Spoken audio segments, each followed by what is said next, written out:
So how does this all happen? Well, it's very easy for the message to change, starting from the scientific finding, then the press release, and then finally how people communicate it on Twitter, talk about it on Twitter or on other forms of social media.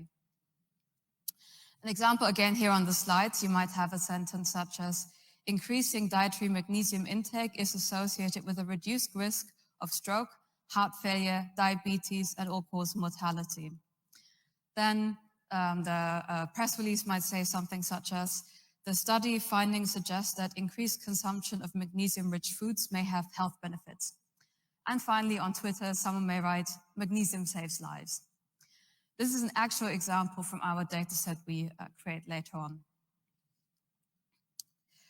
So to explain further what's problematic about this, the first thing is that there is an independent variable, namely dietary magnesium intake.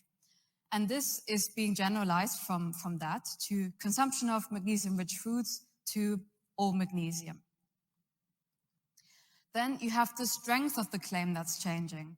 So in the first sentence, you have a correlational statement saying associated with. In the second one, the press release, you have suggests or may. And in the third one on Twitter, you just have saves lives.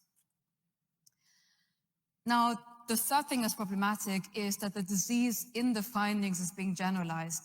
You start with something very detailed, reduced risk of stroke, heart failure, and so on and so on. That's being generalized to just health benefits, which is again being generalized to saves lives.